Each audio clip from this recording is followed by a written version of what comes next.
Hello, welcome. Thank you so much for joining us today for a discussion on two very important topics that are actually very closely linked: wages and inequality. Now, these are issues that affect the global economy, but they also hit very close to home. They have an immediate impact on businesses and families, and we are here to discuss fair wages and how we can better close the wage gap. I'm Ava Patrai. I'm the economics correspondent at the Washington Post. And before I move on to our panelists, I'd like to just note that ensuring fair wages is a priority for the World Economic Forum and is part of its good work framework. If you are on social media and are tweeting about this or Instagramming, Snapchatting, what have you, please use the hashtag WEF22. All right. I would like to introduce our distinguished panel, starting with Neela Richardson, who's the chief economist at ADP, which is a payroll company in the United States. Next to her is Jean-Pascal Duvieusart, who goes by JP. He is from the Czech Republic and is the CEO of Home Credit, which is a consumer lender throughout the world. And all the way at the far corner there is Mauricio Cardenas, who's a former finance minister of Colombia, who is now at Columbia University. All right, so I would like to start with you, Neela. I would like to rewind to just the beginning of the pandemic. Okay. What were wages doing, before COVID hit? What were we seeing in the United States in terms of wage growth, in terms of inequality, and what impact has the pandemic had? It's great to remember, right? So before the pandemic, I'll bring you back to that lovely time period. The U.S. was enjoying 10 years of economic expansion. And there was a lot of good things about that expansion, but the secret of it was its tortoise-like pace. It was really, really slow, and inflation was really, really low. And so it was able to jump over business cycles for a decade-long expansion. What's also notable about that expansion is it took a really long time for wages in the United States to actually see growth. In fact, they stagnated. And the perplexing issue was, why weren't wages taken off despite this long expansion? The Federal Reserve, for all of its power in reducing interest rates, still was trying to generate some kind of wage growth, particularly at the lower end of the wage scale. And they largely succeeded. As the economy was entering into this period, right before the onslaught of the pandemic, that's when we were starting to see gains at the low end of the pay scale. But if I could just go back even prior, more theoretical to the pandemic, wages really grow for three main reasons, and you saw them all play out in this 3-year, 2-year period before, during, and hopefully at the tail end in most places, and eventually all of the pandemic. One, they grow because of productivity enhancement. That's grade A growth. That just raises the standard of living for everybody. It's the kind of wage growth that even companies cheer because it raises profits, it raises lives, household lives, and children's lives all over the world. And so that's the kind of growth we want to see. The second reason wages grow is because of composition. And that points to how uneven the pandemic was during the onslaught. It really hit low-income jobs and consumer-facing services the hardest. And so the net effect was wages looked like they were growing really fast, particularly for women who were hit very hard by this pandemic, when in actuality, we just lost a lot of low-paying jobs. And then the final reason wages can grow, and this is something that is particularly acute in the United States, where we have what's been coined the Great Resignation, 11.5 million job postings, over 4 million quits, and pronounced labor shortages. They grow because of competition. Companies are competing for talent. Both of those latter two are not good sources of growth, and they actually lead to inflation. So as I hope we talk about wages on this panel, that we're particularly cognizant of why they grow. We see at ADP, I'm their chief economist, about 20 million wage records a week. And we pay about 38 million workers around the world. And so when it comes to wages, we have this unique perspective about how this unevenness played out, and particularly who was hardest hit. And as we'll hopefully talk about. It's those low-skill professions, pointing back to productivity enhancements. That's the challenge when it comes to inequality. Perfect. JP, you specialize in loans for people who have no credit history or perhaps little credit history. Can you tell me a bit what you're hearing from them? What are you hearing from their clients, and how do fair wages play into that? It's always complicated to sit on an economical discussion between two economists, not being an economist by background.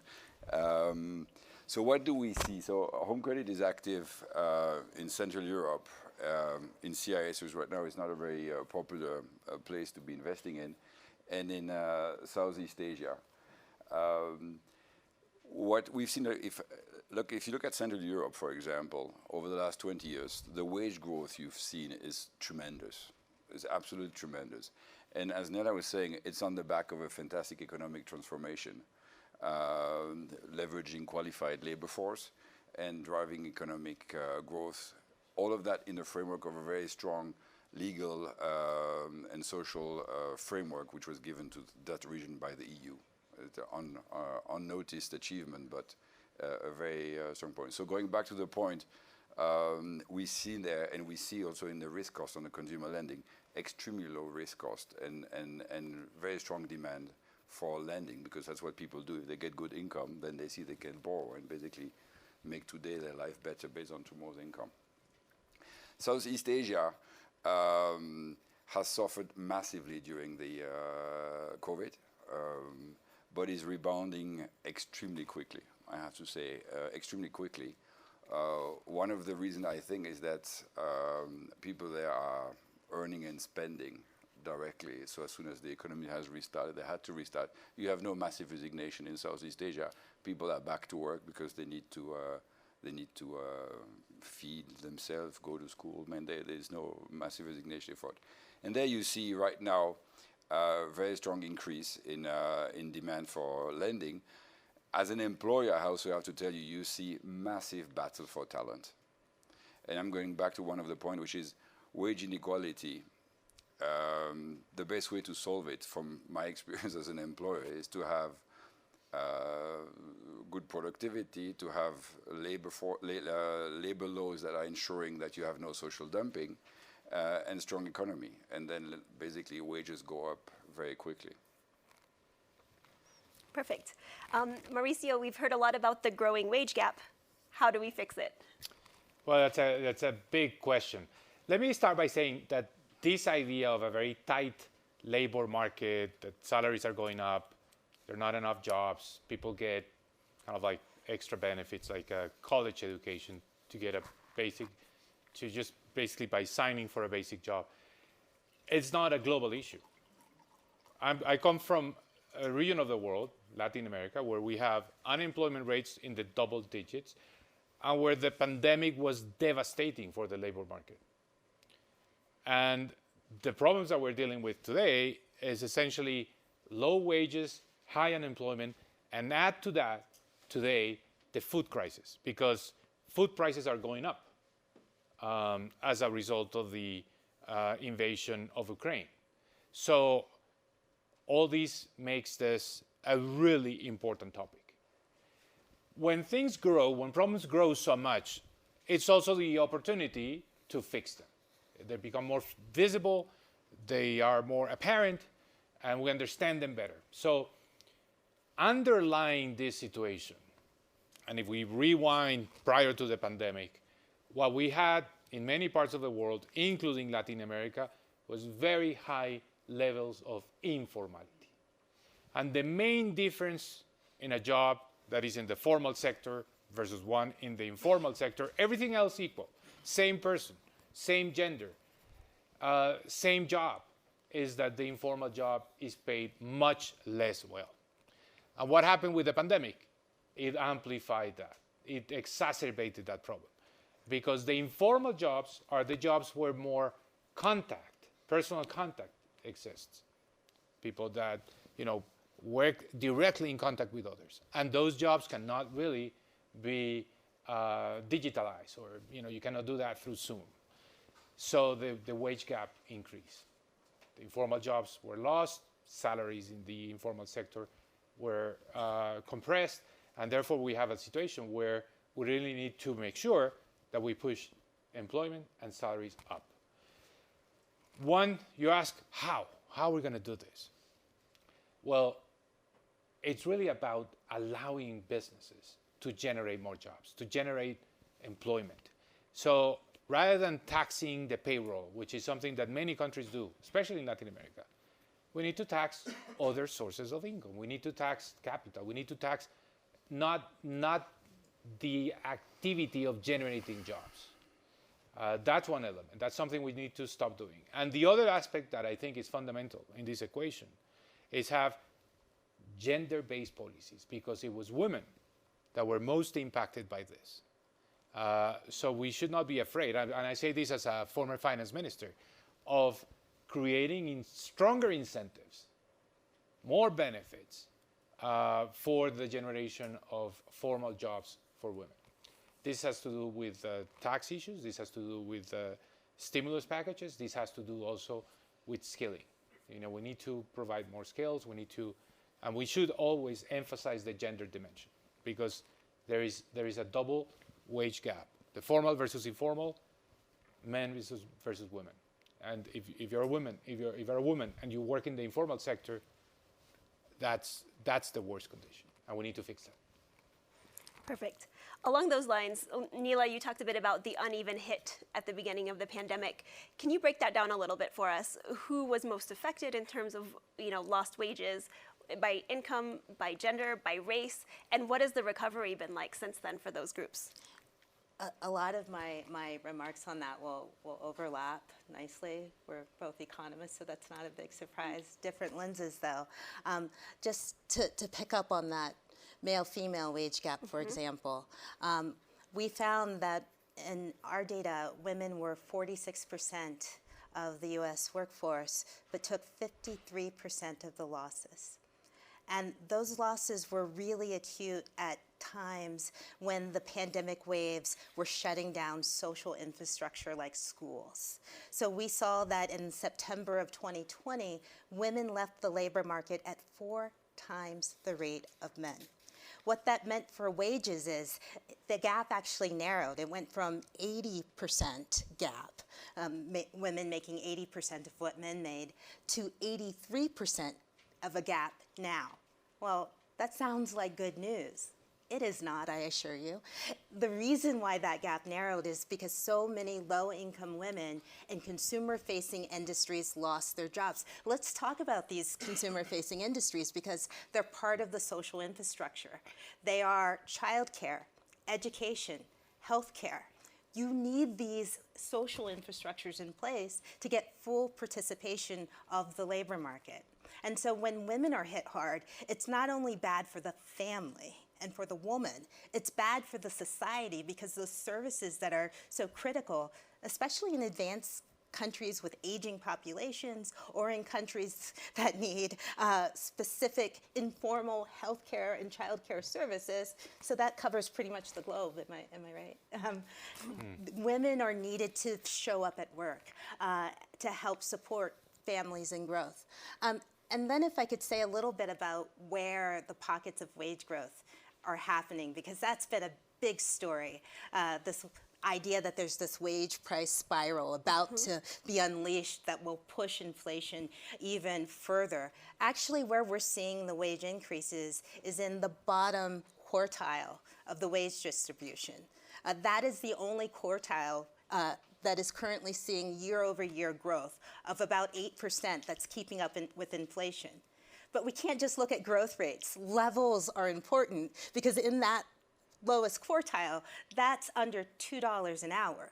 That doesn't even, come close to buying a gallon of gas. So inflation distorts even good news. We're finally seeing wage growth, but real wages are declining, and they're declining quite quickly for even the middle distribution. And so that issue about skills and enhancing those skills, leading to a more productive worker and a growing workforce, is the solution. And how to get there, I think, is, pointing back to your comments, a combination of business and government cooperation to have a real jobs opportunity and upskilling for low-wage workers. Perfect. JP, we hear a lot about fair wages or a living wage. Can you talk a bit about how we should be thinking about these concepts? What consideration should go into them, and how do we get to that point? I'm going to take the point of view of an employer, and probably I share that with few people here on tables.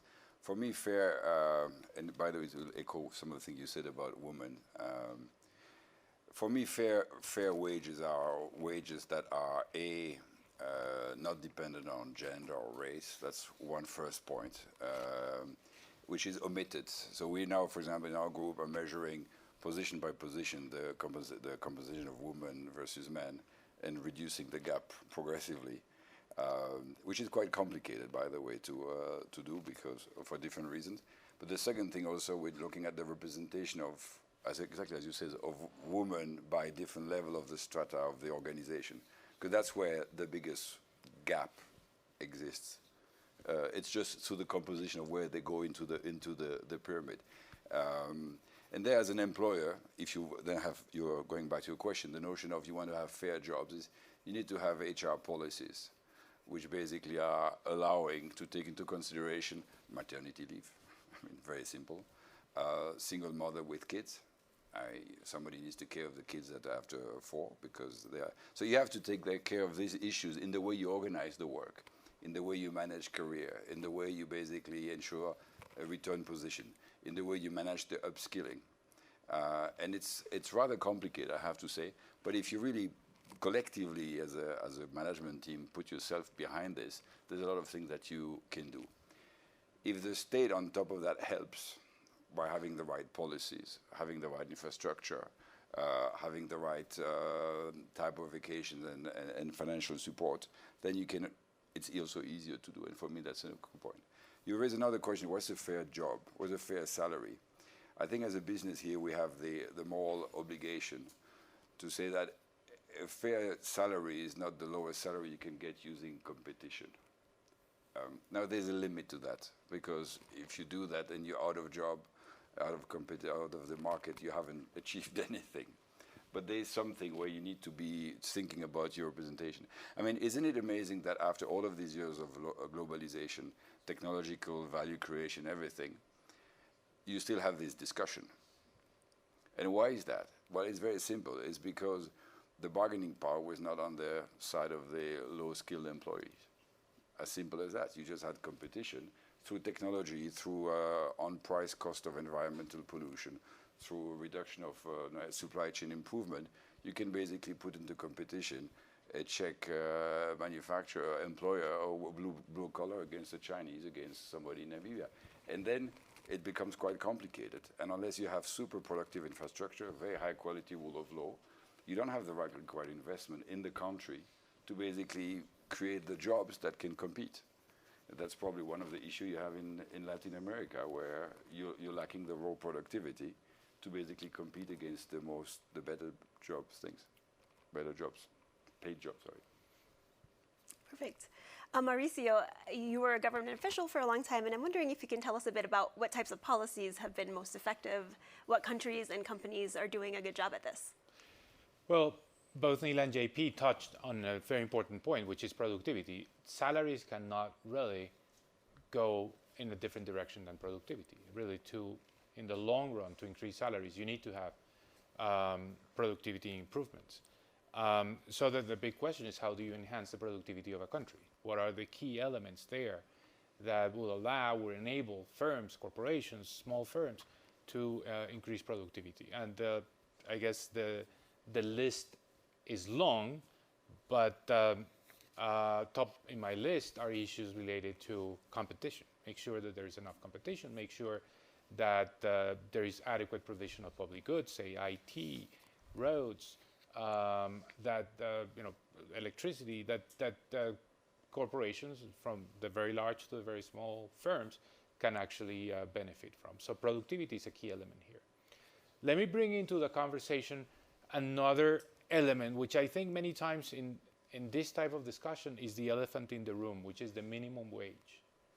Because minimum wages could be kind of like an easy way out of this problem and say, well, let's raise the minimum wage and then we'll fix the salary problem.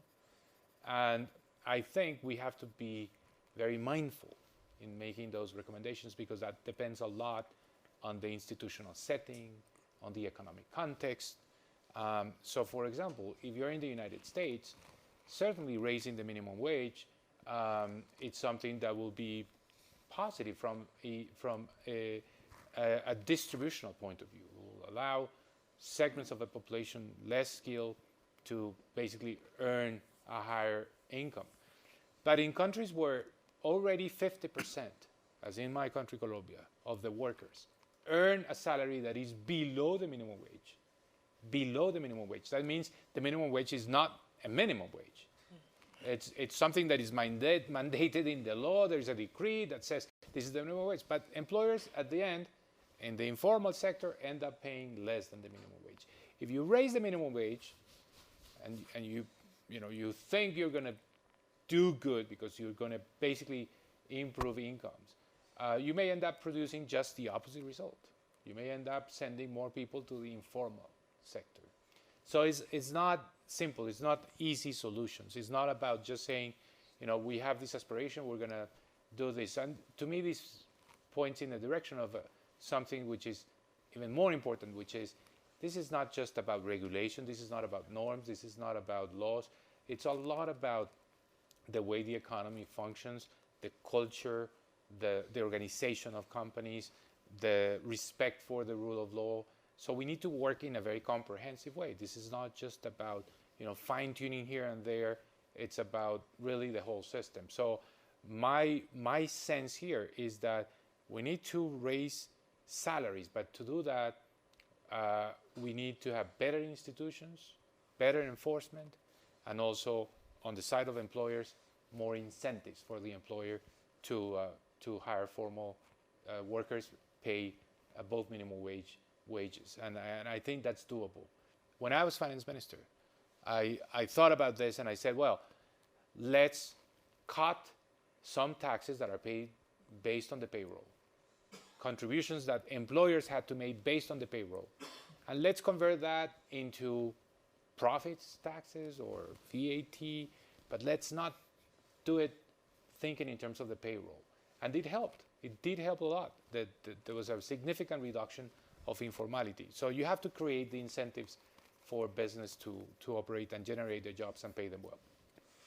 I'd like to zoom out a bit to the global picture, and this is a question for any of the three of you, but we're at a point where a lot of companies are rethinking globalization. They're talking about maybe moving their manufacturing facilities or sort of reimagining their supply chains, and that has a big impact, of course, on where jobs are located or how much they pay. And I'm wondering how that might impact sort of the inequality that we see from country to country and from sector to sector.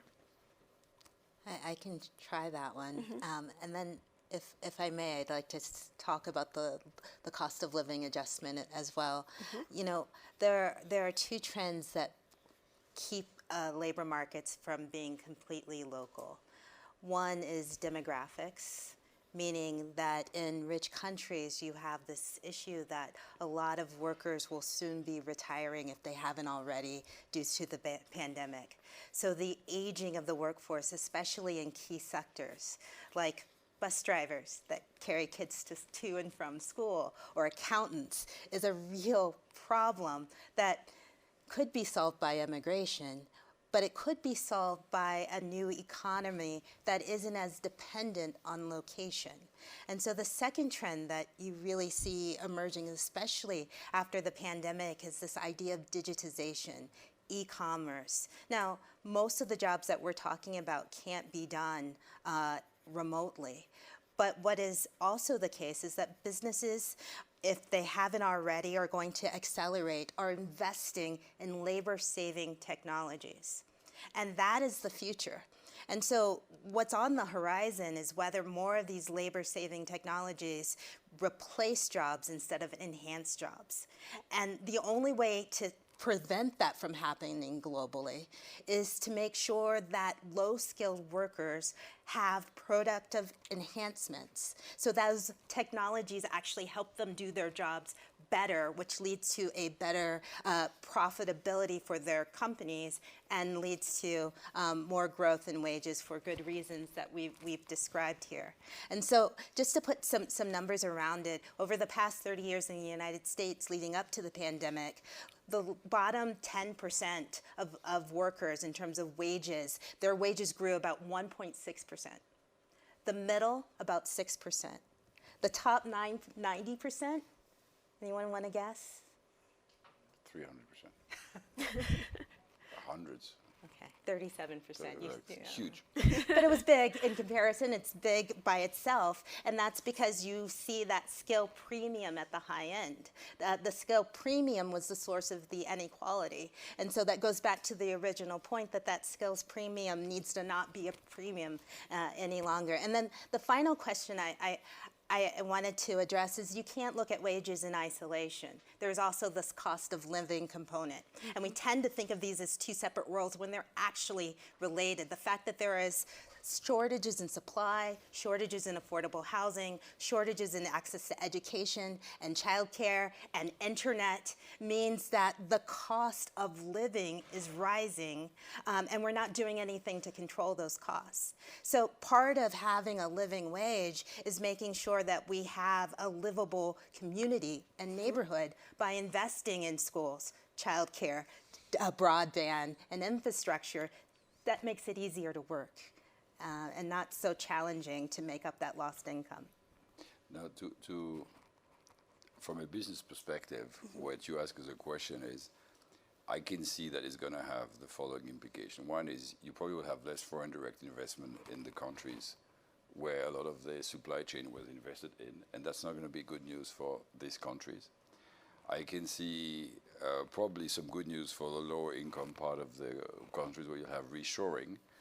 But I can see impact on the inflation, which might very well eat up all of the increase in labor that you will get. Now, to your point about the skill premium, I think we've seen over the last 30 years some mental shift in what was acceptable in terms of Gini coefficient or difference between salary for very senior talented people and less talented people, where all of a sudden it is okay to grab, if you're the top 10% of a corporation, to grab part of the profit you generate, not because of your own work, but because you're leveraging equity, because you're leveraging scale of other people. And the minute that happens, then obviously you're unleashing a potential for increased compensation for very senior people, which frankly speaking, when you look at it as an investor, is not justified. Because it's sheer luck. It's like it's obviously if you're the CEO of a very, very large corporation, you can be paid 10 million because as a fraction of everything that is spent, it's nothing. But it doesn't mean it should be worth 10 million. It's just still you're selling your time. But that mental barrier has been broken, and by now you face this question: how can you even imagine hiring somebody that wouldn't be paid at least as much? And that's basically has been driving what you saw as difference in increase in compensation for the talented people and the less talented people that are only selling their time.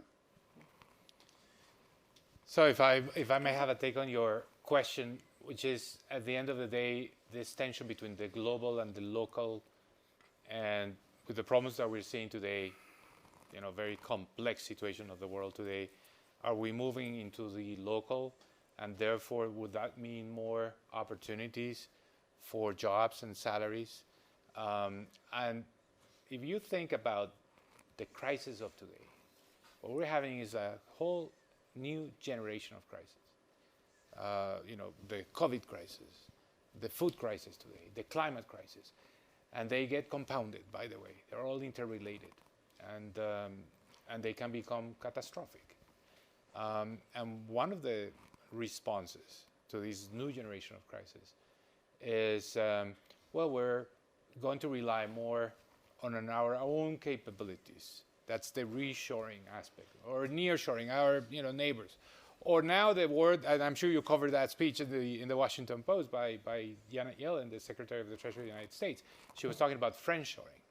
So it's like, now we're going to rely on this group of countries that we know they're not gonna start a war with us because they're suppliers of these key strategic products. So I really think this age of super optimization is like, you go for the cheapest source of every single item in your value chain. It's over. The super optimization is not going to stay there for one reason, because super optimization does not build resilience. It's not resilient. You need to have, ability to adapt to these shocks, to these very uncertain, unpredictable events. You need resilience. Now we value much more resilience than 2 years ago, before the COVID. So in building resilience, you have to work with your communities. You have to work with your employees. You have to make sure that you have to worry about their entire, well-being, because that's what makes firms succeed. And it's not about super optimizing, doing, making sure that every item, every element, every component of your value chain is outsourced to the most efficient one. No, this is about making sure that the whole structure is operational. Perfect. We have about 10 or 15 minutes left, so I'd like to open it up for audience questions. Does anybody have a question?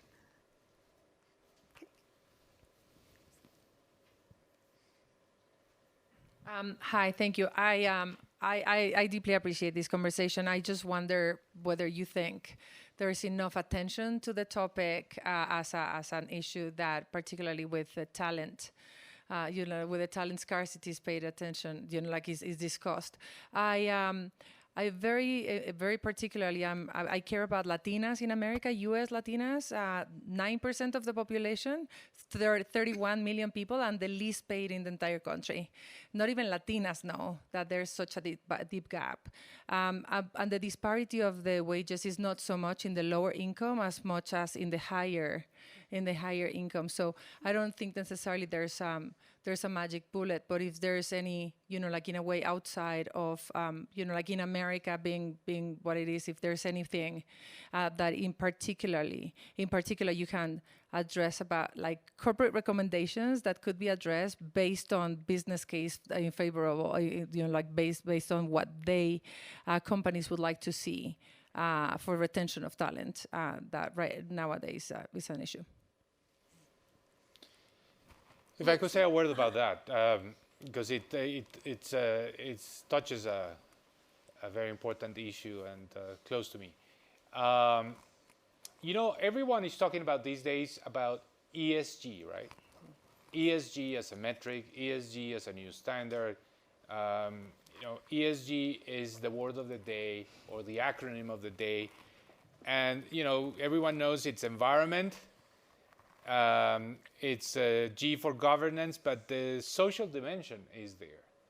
So really, companies that want to abide by high ESG standards, they need to make sure that at the social level, and it includes, for example, the labor force and how they remunerate and what are the practices and the scales and the differences between the top and the minimum paid jobs in that corporation. I mean, all of that has to become evident. So we should take advantage of the fact that ESG involves metrics.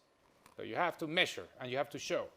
But let's ensure that those metrics include, for example, issues of how do you remunerate, how do you pay everyone that is working with you, including different groups, and make sure that you're doing something about this, because what you're talking about is really an example of double discrimination.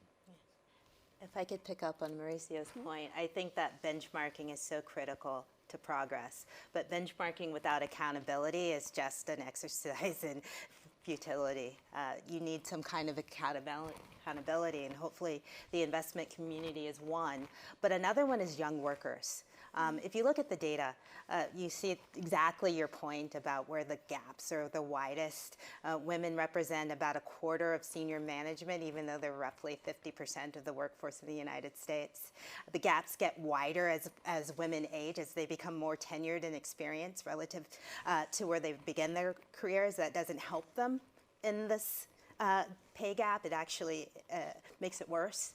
And it doesn't matter if a woman is in an industry with a lot of other women, like in education. The gaps are one of the widest in education between men and women. It doesn't matter if it's a highly lucrative field like finance, another place where the gaps are really wide. So you can see the gaps in every angle. So the benchmark's important, but what's equally important is accountability. I came originally from the tech world, and they would always put out these statistics on their diversity numbers. And I used to call it the brotherhood of the lowest common denominator. It was almost like there was this comfort in knowing that every company was not making progress. And so it's not our fault for not making progress. And I think that accountability was missing. It's coming from investors, but it's also coming from younger workers. When we survey workers around the globe, there is a huge value on diversity, equity, and inclusion, and pay equity.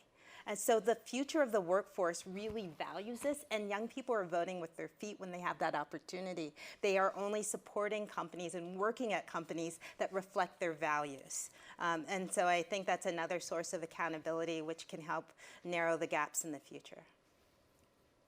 Perfect. Any other questions? All right, in the front row. Well, thank you.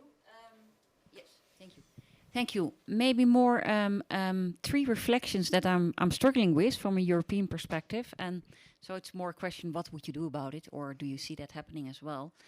The first one is that I see middle-class jobs are quickly disappearing. So we end up with the high premium jobs, the high-skilled premium jobs, and we end up with a low-skilled, low-paying jobs that are numerous. The second one is, it's not just about salary.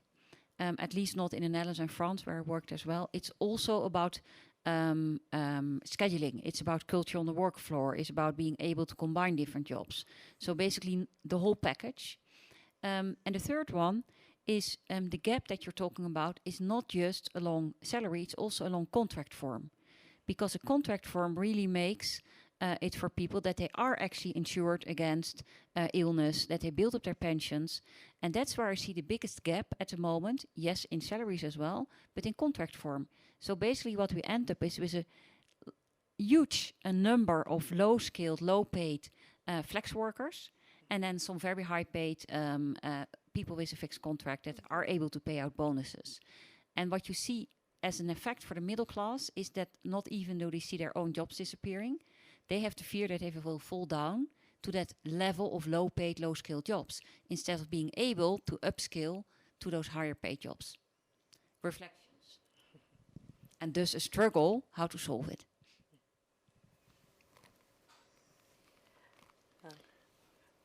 Where you've stumped us all. Just a reflection. It's not an answer. It's a reflection. In today's world, and we haven't talked much about that. You raised the point. Especially after COVID, people want flexibility. People want to be able to decide when and how to work from home, go to the office. Flexibility is now much more valued than in the past. But our labor codes are not very good at that. They're not really made, they were not designed for providing that type of flexibility. So people that want flexibility, especially low skill, they really have to go to the informal sector, which is not good. So we need to redesign our labor laws. So we give protection. Protection is fundamental. But at the same time, provide enough flexibility. I think that the new job market, it's going to be a job market where the workers will look not just at the compensation, the salary, but will look also at their ability to adjust, to organize their lives in a way that doesn't compromise their remuneration. The flexibility factor is key, and we see that workers are actually willing to trade off a little bit of wages for flexibility. But I also think for the middle class, at least in the United States, what's also missing is wealth creation, and that used to come from a house. The fact that you had forced savings through a 30-year mortgage into a investment vehicle called a house that you lived in actually helped build the middle class. And now the middle class can't afford that house. And before the pandemic, there was a real issue about labor mobility, which is also helps close gaps when you have a mobile labor force. And for a long time, the US actually enjoyed that. But that slowed recently because you couldn't afford to go where the good jobs were being produced because it was too expensive to live there along the coast. My hope is that we've broken up some of the geographical barriers to mobility, not for every job, especially not for clerical jobs, maybe not for certain middle management jobs, but that you're not pigeonholed by your location. And if that's the case, then hopefully there will be more opportunities in terms of upskilling. I do think for the middle class, the key question is how do you adapt to the future? Because the job that you have now is likely to change, and it's really going to be, again, that partnership between government and business and adapting that level of worker to the new economy that's coming. But that is, by the way, it is happening. And we see it in our business.